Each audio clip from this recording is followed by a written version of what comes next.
ಈ ಭಾರತೀಯ ಮುಸ್ಲಿಮ, ಭಾರತದ ಮುಸ್ಲಿಮ, ಇದೇನೋ DNA, ರಕ್ತ, ಕಿಡ್ನಿ ಇವೆಲ್ಲ ಮಾತಾಡ್ತಾರಲ್ಲ, ಇದು ಮಾತಾಡಿದಾಗ ಅದು ಪಕ್ಷದ ಹೇಳಿಕೆ ಅಲ್ಲ, ವೈಯಕ್ತಿಕ ಹೇಳಿಕೆ.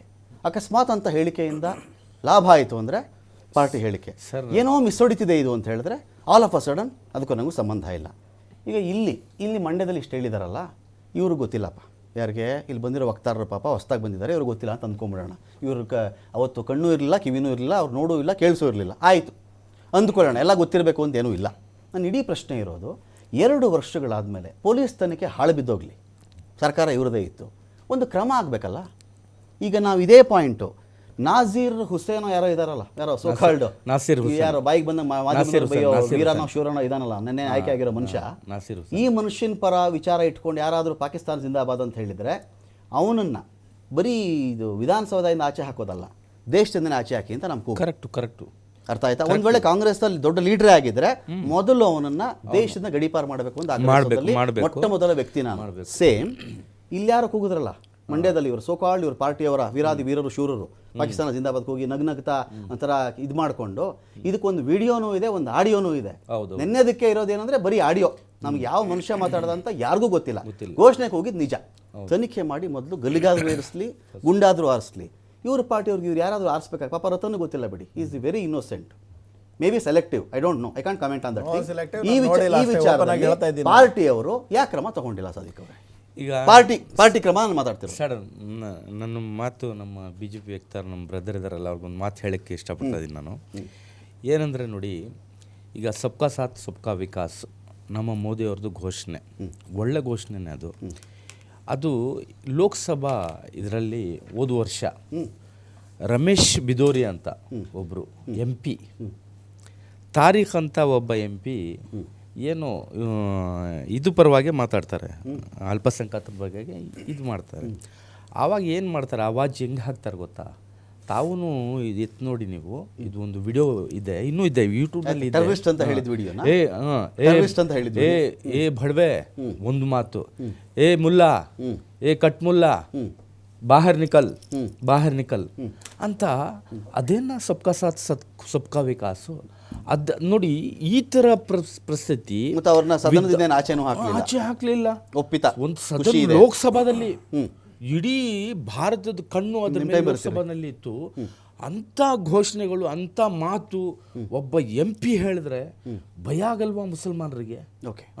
ಒಬ್ಬ MPಗೆ ಆ ಥರ ಆವಾಜ್ ಹಾಕಿದ್ರೆ ಆ MPನೇ ಸೇಫ್ ಇಲ್ಲ, ಆಚೆ ಬಾ ನಿನ್ಗೆ ನೋಡ್ತೀನಿ ಅಂತ ಒಂಥರ ಹೇಳಿದ್ರೆ, ಈಗ ನಾವೆಲ್ಲ ನೋಡೋರು ನಮ್ಮನ್ನು ಭಯ ಆಗತ್ತೆ BJP ಅಂದರೆ.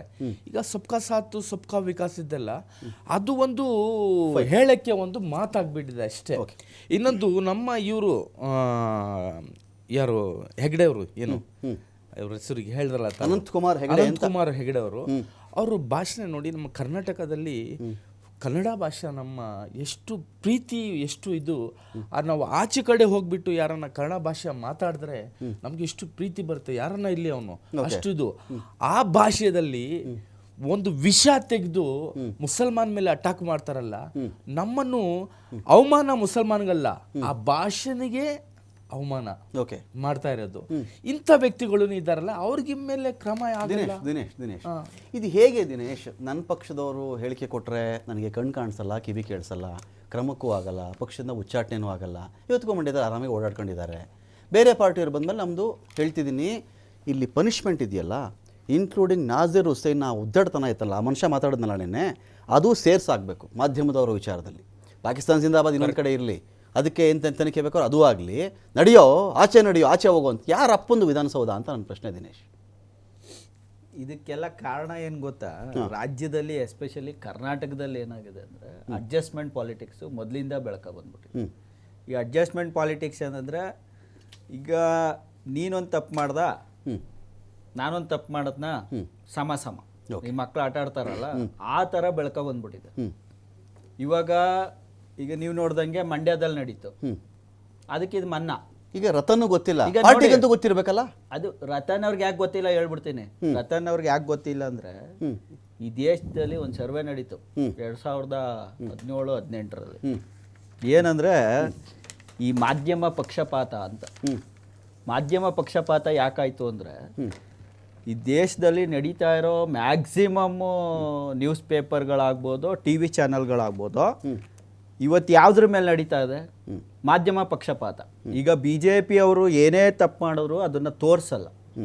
ಅದೇ ಪ್ರತಿಪಕ್ಷಗಳು ಏನೋ ಒಂದು ಇನ್ಸಿಡೆಂಟ್ ಆದರೆ ಅದನ್ನು ನೆಗೆಟಿವ್ ಆಗಿ ತಗೊಂಡೋಗಿ ಅದರಿಂದ ವೋಟ್ ಗೇನ್ ಮಾಡೋದಕ್ಕೆ ಅದನ್ನು ಬಳಸ್ಕೊತಾ ಇದ್ದಾರೆ. ಇದು ಒಂದು ದೊಡ್ಡ ದುರಾದೃಷ್ಟ ವ್ಯವಸ್ಥೆ ನಮ್ಮ ದೇಶದಲ್ಲಿ. ಇವತ್ತು ಮಾಧ್ಯಮ ಪಕ್ಷಪಾತ ಏನಿದೆ ಅದ್ರ ಬಗ್ಗೆ ಸರ್ವೆನೇ ಮಾಡಿಬಿಟ್ಟಿದ್ದಾರೆ. ಒಂದು 30 ನ್ಯೂಸ್ ಪೇಪರು, ಒಂದು 41 ನ್ಯೂಸ್ ಚಾನೆಲ್ಗಳು ಈ ಮಾಧ್ಯಮ ಪಕ್ಷಪಾತಗಳಿಗೆ ಒಳಗಾಗಿ ಇವತ್ತು ನಮ್ಮ ಡೆಮೋಕ್ರಸಿನ ನಾವು ಕಳವಳ ಪರಿಸ್ಥಿತಿಗೆ ನಾವು ಒಳಗಾಗ್ಬಿಟ್ಟಿದ್ದೀವಿ. ಡೆಮೋಕ್ರಸಿನೇ ಇಲ್ಲ ಈ ದೇಶದಲ್ಲಿ ಅನ್ನೋ ಪರಿಸ್ಥಿತಿಗೆ ನಾವು ಬಿಂಬಿತ ಆಗ್ತಾ ಇದೆ. ಮತ್ತೆ ಏನು ಮಾಡ್ತಾ ಇದ್ದಾರೆ ಅಂದರೆ, ಈಗ ನೀವು ಹೇಳ್ದಂಗೆ ಯಾವುದೋ ಇವ್ರ ಒಂದು BJPನ ಗೌರವಿಸಲಿಲ್ಲ ಅಂದರೆ ಅವನು ಈ ದೇಶಕ್ಕೆ ಅರ್ಹನೇ ಅಲ್ಲ, ಈ ದೇಶದ ವ್ಯಕ್ತಿನೇ ಅಲ್ಲ, ಅವನ ಪಾಕಿಸ್ತಾನಕ್ಕೆ ಹೋಗು, ವಿದೇಶಕ್ಕೆ ಹೋಗು, ಈ ರೀತಿ ನೋಡುವಂಥ ಪರಿಸ್ಥಿತಿಗೆ ನಮ್ಮ ದೇಶನ ತಳ್ತಾ ಇದ್ದಾರೆ ಇವತ್ತು. ಇನ್ನೊಂದಿದೆ, ನಿನ್ನ ದೇಶ ಪ್ರೇಮ ಎಷ್ಟಿದೆ ತೋರಿಸು ನೀನು ಅಂತ. ತೋರಿಸು, ಪ್ರೂವ್ ಮಾಡು ನೀನು ಅಂತ. ಈ ಒಂದು ಹೆಂಗಿದು, ಯಾವ ತರ ತೋರಿಸೋದು? ನಿಮ್ಮ ತಾಯಿನ ಎಷ್ಟು ಪ್ರೀತಿಸ್ತೀಯ ತೋರಿಸು, ಹೇಳಿ ನನಗೆ, ನಾನು ಈಗಲೇ ಪ್ರೂವ್ ಮಾಡು ಅಂತ. ತಾಯಿನ ತೋರಿಸು, ದೇಶ ಪ್ರೇಮ, ಭಾರತೀಯ ಜನತಾ ಪಕ್ಷ ದೇಶ ಪ್ರೇಮ. ಒಂದು ನಿಮಿಷ ರತನ್, ಒಂದು ನಿಮಿಷ. ನಾನು ದಿನೇಶ್ ಹತ್ರ ಮಾತಾಡ್ತಾ ಇದ್ದೀನಿ, ದಿನೇಶ್ ಹತ್ರ ಮಾತಾಡ್ತಾ ಇದ್ದೀನಿ. ದೇಶ ನೀವು ಯಾಕ್ರಿ ಹೆಗಲ್ ಮುಟ್ಟು ನೋಡ್ಕೋತಾ ಇದ್ದೀರಿ? ದಿನೇಶ್ ಹತ್ರ ಮಾತಾಡ್ತಾ ಇದ್ದೀನಿ. ಇದು ಹೊಸ ಪರಿಪಾಠ ಅಲ್ವಾ? ಲಾಸ್ಟ್ ಕೆಲವು ವರ್ಷಗಳಲ್ಲಿ ದೇಶ ಪ್ರೇಮ ಅವಮಾನ ಮಾಡ್ತಿದ್ದೀರಾ ನೀವು. ನಾನು ಹೇಳೋದು ಇಷ್ಟೇಪ್ಪ, ಹೆಂಗ್ ತೋರ್ಸೋ ದೇಶದ ಜನರಿಗೆ ಅವಮಾನ ಮಾಡ್ತಿದ್ದೀರಾ ನೋಡಿ, ದೇಶದ ಜನರಿಗೆ ಅವಮಾನ ಅಂತಿದ್ದು. ಒಂದು ಹೇಳ್ಬಿಡ್ತೀನಿ, ದೇಶ ಪ್ರೇಮ ತೋರಿಸೋ ಅನಿವಾರ್ಯತೆ. ದೇಶ ಪ್ರೇಮ ತೋರಿಸೋ ಅಂತ ಜನ ಹೇಳ್ತಿದ್ದಾರೆ. ಒಂದೇ ನಿಮಿಷ, ಈ ತರ ಗೋಷ್ಠಿಗಳು ಒಂದ್ ನಿಮಿಷ ಉತ್ತರ ಪ್ರದೇಶದಲ್ಲಿ ನಡೀತು, ಮಧ್ಯಪ್ರದೇಶದಲ್ಲಿ ನಡೀತು, ಕರ್ನಾಟಕದಲ್ಲಿ ನಡೀತು, ಎಲ್ಲ ಕಡೆ ಜನಕ್ಕೆ ನೀವು ಶಿಕ್ಷೆ ಕೊಟ್ಟಿದ್ದೀರಾ. ನನ್ ಖುಷಿ. ನ್ಯಾಷನಲ್ ಇನ್ವೆಸ್ಟಿಗೇಷನ್ ಏಜೆನ್ಸಿ ಏನ್ ಮಾಡ್ತಾ ಇದೆ ಇದಕ್ಕೆ? ದೇಶದ ಭದ್ರತೆ ಏನ್ ಕಾಪಾಡ್ತಾ ಇದ್ದೀರಾ ನೀವು? ದೇಶದ ಮರ್ಯಾದೆ ಕಾಪಾಡ್ತಾ ಇದ್ದೀರಾ ನೀವುಗಳು? ಇವತ್ತು ದೇಶದ ಮಾನವನ್ನ ಹರಾಜಾಗ್ತಾ ಇದ್ದೀರಾ ನೀವು. ಇವತ್ತು ಈ ವಿಚಾರಗಳನ್ನ ವಿದೇಶಗಳಲ್ಲಿ ಜನ ಕೂತ್ಕೊಂಡು ನೋಡ್ತಾ ಇದ್ದಾರೆ. ನಮ್ಗಳ ಬಗ್ಗೆ ಎಲ್ರಿಗೂ ಶಿಕ್ಷೆ ಆಗ್ಲಿ, ಅಸಹ್ಯ ಪಟ್ಕೋತಾ ಇದ್ದಾರೆ. ಯಾಕೆ ಅಂದ್ರೆ ಈ ದೇಶ ಕಾನೂನು ಸತ್ತೋಗಿದೆ, ಕಾನೂನು ಮಾಡೋರು ಸತ್ತೋಗಿದ್ದಾರೆ. ಒಂದು ಬಗ್ಗೆ ಗೌರವ ಜಾಸ್ತಿ ಆಗಿದೆ. ಮಾಧ್ಯಮಗಳು ಪಕ್ಷಪಾತವಾಗ್ಬಿಟ್ಟಿದ್ದಾವೆ. ಮಾಧ್ಯಮಗಳು ಎಲ್ಲೂ ತೋರಿಸ್ತಾ ಇಲ್ಲ, ಅಡ್ಜಸ್ಟ್ಮೆಂಟ್ ಹೋಗ್ಬಿಟ್ಟಿದ್ದಾರೆ. ಎಲ್ಲಿ ಶಿಕ್ಷೆ ಆಗ್ತಾ ಇದೆ ಇಲ್ಲಿ ಜನಗಳಿಗೆ? ಶಿಕ್ಷೆ ಕೊಡಿ ಫಸ್ಟ್, ಈಗ ಆಮೇಲೆ ಮಾತಾಡಿ. ನೀವು ಏನೇ ಬ್ಯುಸಿ ಆಗಿರಿ ಅನಿಲ್, ಏನೇ ಬ್ಯುಸಿ ಆಗಿರಿ, ಒಂದು ದೂರು ಕೊಟ್ಟಾಗ ಅದಕ್ಕೆ ಬದ್ಧರಾಗಿ ನೀವು ಕಂಟಿನ್ಯೂ ಸ್ಟ್ರಾಟಜಿ. ಹೇಳಿ, ಒಂದು ದೂರು ಕೊಟ್ಟ ಮೇಲೆ 1 or the other day follow ಮಾಡಬೇಕಾಗಿತ್ತು ನೀವು. ಒಬ್ಬ ಸಾಮಾನ್ಯ ಪ್ರಜೆಯಾಗಿ ನಾನು ಪಕ್ಷ ಮತ್ತು ಪಕ್ಷದ ರಮಕಾಂತ್ ಸರ್, ನಾನು ಪಕ್ಷದ ಅಧ್ಯಕ್ಷ ಸ್ಥಾನಕ್ಕಿಂತ ಮುಂಚೆ ಒಬ್ಬ ಸಾಮಾನ್ಯ ನಾಗರಿಕನಾಗಿ ನನ್ನ ಕರ್ತವ್ಯ ನಾನು ಕಾನೂನಾತ್ಮಕವಾಗಿ ಮಾಡಿದ್ದೀನಿ. ನಾನು ಕಂಪ್ಲೇಂಟ್ ಕೊಟ್ಟ ಮೇಲೆ ಅದನ್ನ ಲಾರ್ಜ್ ಮಾಡ್ಕೊಂಡು ಕಾನೂನು ಕ್ರಮ ಕೈಗೊಳ್ಳೋಸ್ಕರ ಅವ್ರಿಗೆ ಒಂದು ಸಿಡಿನ ಜೊತೆಗೆ ಲಗತ್ತಿಸಿದ್ದೀನಿ. ಸಿಡಿ ಮತ್ತೆ ಫೋಟೋ ನಿಮ್ಮ ಮಾಧ್ಯಮದಲ್ಲಿ ಬಂದಿದ್ದ. ಮಿಕ್ಕದಿನಂತ ಕಾರ್ಯಕ್ರಮಗಳೆಲ್ಲನೂ ಪೊಲೀಸ್ ಇಲಾಖೆ ಕೈಗೊಳ್ಳಬೇಕಿತ್ತು. ಅವತ್ತಿನ ಸರ್ಕಾರ ಇದ್ದು ಇದೇ ಬಿಜೆಪಿ ಸರ್ಕಾರ. ಹಾಗಾಗಿ ಇದು ಹಿನ್ನಡೆ ಆಗಿರ್ಬೋದು. ಇದು ಸಮಗ್ರ ತನಿಖೆ ಈಗಲಾದ್ರೂ ನಿಮ್ಮ ಮಾಧ್ಯಮ ಮುಖಾಂತರ ಇದು ಚರ್ಚೆಗೆ ಬಂದು ಸಾರ್ವಜನಿಕವಾಗಿ ಚರ್ಚೆಗೆ ಬಂದು ಈಗಲಾದ್ರೂ ಇಲಾಖೆ ಅದ್ರ ಬಗ್ಗೆ ಸ್ಪಷ್ಟ ನಿರ್ಧಾರ ತಗೊಂಡು ತನಿಖೆ ಆದ್ರೆ ಒಳ್ಳೇದು ಅಂತ ನನ್ನ ಅಭಿಪ್ರಾಯ ಸರ್. ಕಾಂಗ್ರೆಸ್ನ ಸೋಷಿಯಲ್ ಮೀಡಿಯಾದವರೇ ಅನಿಲ್ ಕುಮಾರ್ ಅವರೇ, ನಿಮ್ದೇ ಸರ್ಕಾರ ಇದೆಯಲ್ಲ ಇವಾಗ, ಮನ್ನಾ ಮಾಡ್ಕೋತಾರೆ.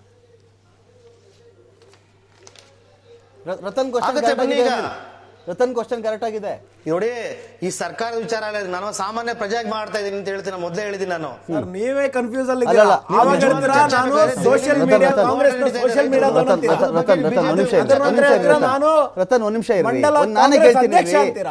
ಇವಾಗ ಸಾಮಾನ್ಯ ಪ್ರಜೆ ಅಂತೀರಾ? ಯಾವುದೋ ಒಂದು ಡಿಸೈಡ್ ಮಾಡಿ ಫಸ್ಟ್. ಒಂದ್ ನಿಮಿಷ ಡಿಲೇ ಇರ್ತೀರಿ. ನೀವು ನೋಡಿದ್ರೆ ಒಂದ್ ನಿಮಿಷ ಅನಿಲ್ ನಂದು ಬಿಡ್ರಿ, ನಿಮ್ದು ಹೇಳಿ. ಒಂದ್ ನಿಮಿಷ ಇರ್ರಿ. ರತನ್ ಅವರೇ, ದೂರ ಕೊಟ್ಟವ್ರು ನೀವಲ್ವಾ?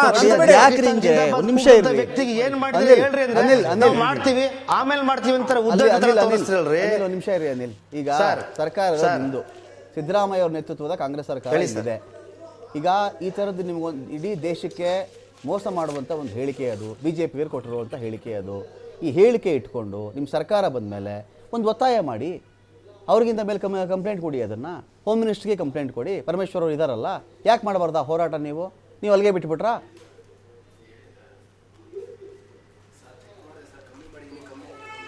ಸರ್ ಯಾವುದೇ ಒಂದು ಕೇಸು ಹಿಸ್ಟ್ರಿ ಮೇಲೆ ಡಿಪೆಂಡ್ ಆಗುತ್ತೆ. ನೀವು ಪ್ರೀವಿಯಸ್ ಹಿಸ್ಟ್ರಿನಲ್ಲಿ ನೀವು ಪಾಕಿಸ್ತಾನ ಜಿಂದಾಬಾದ್ ಕೂಗಿದವ್ರು ಏನ್ ಶಿಕ್ಷೆ ಆಗಿದೆ, ಓಕೆ, ಅದೇ ಇವ್ರಿಗೂ ಆಗ್ಬೇಕು ಅಂತ ನಮ್ಮ ಅಭಿಪ್ರಾಯ. ಅವ್ರಿಗೇನಾಗುತ್ತೆ ಇವ್ರಿಗೂ ಆಗ್ಲಿ. CINRC ಹೋರಾಟದಲ್ಲಿ ಅಮೂಲ್ಯ ಫರ್ನಾಂಡಿಸ್ ಅನ್ನೋ ಹುಡುಗಿನ ಅರೆಸ್ಟ್ ಮಾಡ್ತೀರಾ? ಅಮೂಲ್ಯ ಫರ್ನಾಂಡಿಸ್ ಜಸ್ಟ್ ಸೇ ಪಾಕಿಸ್ತಾನ್ ಜಿಂದಾಬಾದ್, ಪಾಕಿಸ್ತಾನ್ ಜಿಂದಾಬಾದ್, ಪಾಕಿಸ್ತಾನ್ ಜಿಂದಾಬಾದ್. ಏನಾದ್ರು ಅಂತ ಇದುವರೆಗೂ ಗೊತ್ತಿಲ್ಲ. ಅಮೂಲ್ಯ ಲಿಯೋನಿ ಕೂಗ್ದವರು ಮಂಡ್ಯದಲ್ಲಿ ಇವರೇ ಕಂಡ್ರಿ ಬಿಜೆಪಿ ಕಾರ್ಯಕರ್ತರೆ. ಅದ್ ಕೇಳಿಸ್ತಿಲ್ವ, ಗೊತ್ತಿಲ್ವಂತೆ ರತನ್ಗೆ, ಅವ್ರ ಗಮನಕ್ಕೆ ಇಲ್ವಂತದ್ದು. ಅದಾದ್ಮೇಲೆ ಸಂಜಯ್ ಸರ್ಕಲ್ ಇವ್ರಿಗೇನ್ ಕೊಟ್ಟಿದ್ದಾರೆ ಶಿಕ್ಷೆ? ನಿಮ್ ಸರ್ಕಾರದಾಗ ಏನ್ ಮಾಡಿದಿರಪ್ಪ ಅದನ್ನ ಹೇಳಿಯಪ್ಪ. ಇದೇನಾಯ್ತು ಅಂದ್ರೆ ಮಂಡಲಾಧ್ಯಕ್ಷರಿದ್ದೀರಿ, ಸೋಷಿಯಲ್ ಮೀಡಿಯಾ ನಾನು ನಿಮಗೆ ಕೇಳ್ತೀನಿ, ಅನಿಲ್ ಒಂದ್ ನಿಮಿಷ. ರತನ್ ಕೇಳ್ಬಿಡ್ತೀನಿ, ನೀವೇನ್ ಮಾಡಿದೀರಾ? ರತನ್ ಕೇಳ್ಬಿಡ್ತೀನಿ. ಒಂದ್ ನಿಮಿಷ ಅನಿಲ್, ಒಂದೇ ಒಂದ್ ನಿಮಿಷ. ನಿಮ್ ಸ್ವಲ್ಪ ಡಿಲೇ ಇರುತ್ತೆ ಅನಿಲ್, ನಾವಿಲ್ಲಿ ಮಾತನಾಡುವ ಆಕ್ಚುಯಲ್ ಟೈಮ್ಗೂ ನಿಮ್ಗೆ ಸ್ವಲ್ಪ ಡಿಲೇ ಇರುತ್ತೆ, ಹಾಗಾಗಿ ಸ್ವಲ್ಪ ಕನ್ಫ್ಯೂಷನ್ ಜಾಸ್ತಿ ಇರುತ್ತೆ. ಇರ್ಲಿ, ಇಲ್ಲಿ ಏನಾಯ್ತು, ಓಕೆ ಸರ್, ಓಕೆ. ಫ್ರೀಡಮ್ ಪಾರ್ಕಲ್ಲಿ ರತನ್ ಅವರೇ, ಫ್ರೀಡಮ್ ಪಾರ್ಕಲ್ಲಿ ಏನಾಗಿತ್ತು, OWC ಬಂದಿದ್ರು ಅವತ್ತು. ನಾನು ಕರೆಕ್ಟ್ ಇದ್ರಿ. ಚಾಮರಾಜಪೇಟೆ ಭಾಗದ ಒಂದು ವಾರ್ಡ್ನವರು ಸಂಘಟನೆ ಮಾಡಿದರು, ಅವರು ಮುಸ್ಲಿಂ ಮುಖಂಡ್ರೆ. ಕರೆಕ್ಟ್. ಒಂದು CAA ವಿರೋಧಿ ಪ್ರತಿಭಟನೆ ಅಂತ ಮಾಡಿದರು. ಈ ಅಮೂಲ್ಯ ಲಿಯೋನಿ, ನನ್ನ ಹೆಸರು ಕರೆಕ್ಟಾಗಿ ಹೇಳಿದರೆ, ಇದ್ದಕ್ಕಿದ್ದಂಗೆ ಎದ್ದು ನಿಂತ್ಕೊಂಡು ಪಾಕಿಸ್ತಾನ್ ಜಿಂದಾಬಾದ್, ಪಾಕಿಸ್ತಾನ್ ಜಿಂದಾಬಾದ್ ಅಂತ ಹೇಳಿಬಿಟ್ರು. OWCಗೆ ದಿಗ್ಭ್ರಮೆ, ಅಯ್ಯೋಯ್ಯೋ ಏನು ನಡೀತಿದೆ ಇಲ್ಲಿ ಅಂಥೇಳಿ ಬಂದರು ಸಂಘಟಕರು, ಅವರು ಇವರೆಲ್ಲ ಬಂದು ಆ ಹುಡುಗಿ ಕೈಯಿಂದ ಮೈಕ್ ಕಿತ್ಕೊಳ್ಳೋ ಕೆಲಸವನ್ನು ಅವತ್ತು ಮಾಡಿದ್ರು. ಹುಡುಗಿಗೆ ಆಮೇಲೆ ಕೇಸು ಆಯಿತು, ಕಂಪ್ಲೇಂಟು ಆಯಿತು, ಜೈಲು ನೋಡಿದ್ಲು. ಆಮೇಲೆ ಆ ಹುಡುಗಿ ಏನಾದ್ಲು, ಪೇರೆಂಟ್ಸು ಸ್ಟ್ರಿಕ್ಟಾಗಿ ಕ್ರಮ ತೊಗೊಂಡ್ರು ನಮ್ಗೆ ಗೊತ್ತಿಲ್ಲ. ಆ ಹುಡುಗಿನ ಮತ್ತೆ ಇನ್ನೊಂದು ಬಹಿರಂಗ ವೇದಿಕೆಯಲ್ಲಿ ನಾವು ನೋಡಲಿಲ್ಲ. ಹೌದೌದು. ಸೊ ವಿಷಯ ಹೇಗಿದ್ದಾಗ ಇದೇ ಪನಿಷ್ಮೆಂಟ್ಗೆ ಮಂಡ್ಯದವರು ಒಳಗಾಗಬೇಕು, ನಾಜೀರ್ ಹುಸೇನ್ ಕಡೆ ಹೋಗಿರೋದು ಸಾಬೀತಾದರೆ ಅವರು ಒಳಗಾಗಬೇಕಲ್ವಾ? ಯಾವ ಸರ್ಕಾರವನ್ನು ಇಲ್ಲಿ ಯಾರೂ ತಡೆದಿಲ್ಲ. ಅಮೂಲ್ಯ ಲಿಯೋನಿ ಮಂಡ್ಯದ BJP ಕಾರ್ಯಕರ್ತರು, ನಾಜೀರ್ ಹುಸೇನ್ ಪರ ಕಾರ್ಯಕರ್ತರು, ಇಲ್ಲಿ ಯಾರನ್ನು ನಾವು ಬೈಫರ್ಕೇಟ್ ಮಾಡೋದೇ ಬೇಡ. ಯಾಕೆ ಆಗಬಾರ್ದು ರತನ್? ನೋಡಿ, ದೇಶ ವಿರೋಧಿ ಕೂಗು ಯಾರು ಕೂಗಿದ್ರು ಕೂಡ ಅವ್ರಿಗೆ ಶಿಕ್ಷೆ ಆಗಲಿ ಅನ್ನುವಂಥದ್ದೇ ನಾವು ಆವಾಗಿಂದ, ನಾನು ಡಿಬೇಟ್ ಸ್ಟಾರ್ಟ್ ಆದ ಸಮಯದಿಂದನೂ ಇವಾಗಲೂ ಹೇಳ್ತಾ ಇದ್ದೀನಿ. ನೀವು ಮಾತ್ರ ಅದಕ್ಕೆ ಬೇರೆ ಬೇರೆ ಅಶೋಕ್ ಅವ್ರ ಸ್ಟೇಟ್ಮೆಂಟು ಇಂಡಿವಿಜುವಲಿನ ಪಾರ್ಟಿಷನ್. ಆಮೇಲೆ ನಾವು ಕೇಳಿದ ತಕ್ಷಣ ಇದು ಅಶೋಕ್ ಅವ್ರ ವೈಯಕ್ತಿಕ ಅಂತ ಹೇಳ್ಬೇಡಿ. ಒಂದು ಪಾರ್ಟಿ ವಿರೋಧ ಪಕ್ಷದ ನಾಯಕರಿದ್ದಾರೆ, ಅವ್ರ ಸ್ಟೇಟ್ಮೆಂಟ್ ಏನು ಮಾಡೋಣ ಈಗ? ಸರಿ, ಇವಾಗ ಕಂಡಲ್ಲಿ ಗುಂಡಿಕ್ಬೇಕೀಗ. ಒಂದು ನಿಮಿಷ. ಇವಾಗ ಒಬ್ಬರು ದೇಶ ವಿರೋಧಿ ಕೂಗನ್ನು ಕೂಗಿದ್ದಾರೆ, ಆಯ್ತಾ? ಭಾವನಾತ್ಮಕವಾಗಿ ಏನು ಬರುತ್ತೆ ನಮಗೆ? ಏನು ಬರುತ್ತೆ ಹೇಳಿ? ಒಂದು ಭಾವನಾತ್ಮಕವಾಗಿ ಆ ಸಮಯದಲ್ಲಿ ಅವರಿಗೆ ಒಂದು ರೋಷಾವೇಶ ಬಂದಿರೋದ್ರಿಂದ ಆ ಒಂದು ಸ್ಟೇಟ್ಮೆಂಟ್ ಕೊಟ್ಟಿದ್ದಾರೆ, ಆಯ್ತಾ? ಆ ಒಂದು ಭಾವನೆ ಇಡೀ ರಾಜ್ಯದ ಜನರಿಗಿದೆ. ಇವಾಗ ನಾನೊಂದು ಪ್ರಶ್ನೆ ಕೇಳ್ತೀನಿ ರಮಾಕಾಂತ್ ಅವರೇ, ನಾನೊಂದು ಪ್ರಶ್ನೆ ಕೇಳ್ತೇನೆ. ಸರಿ, ಇವಾಗ ಒಂದ್ ನಿಮಿಷ ರಮಾಕಾಂತ್ ಅವ್ರೆ, ಒಂದ್ ನಿಮಿಷ. ಇವಾಗ ನೀವೇನು ಮಾಡ್ಬೇಕಂತ ಅನ್ಕೊಂಡಿದ್ದೀರಾ ಅಂತ ಹೇಳಿಬಿಡಿ. ಯಾಕಂತ ಹೇಳಿದ್ರೆ, ನೀವು ನನಗೆ ಉತ್ತರ ಹೇಳಿದ ತಕ್ಷಣ ನೀವು ಹೇಳ್ತೀರಾ ನೀವು ಆ ಥರ ಮಾತಾಡಬಾರ್ದ್ರಿ, ಈ ಥರ ಮಾತಾಡಬಾರ್ದ್ರಿ ಅಂತ ಹೇಳ್ಕೊಂಡು ನಮಗೇನೆ ಡಿಕ್ಟೇಟ್ ಮಾಡ್ತೀರಲ್ಲ. ನೀವೇ ಹೇಳ್ಬಿಡಿ ನಿಮ್ದೇನು ಇಂಟೆನ್ಷನ್ ಇದೆ ಅಂತ ಹೇಳ್ಕೊಂಡು ನೀವು ಹೇಳ್ಬಿಡಿ, ಆಯ್ತಾ? ಎರಡನೇದಾಗಿ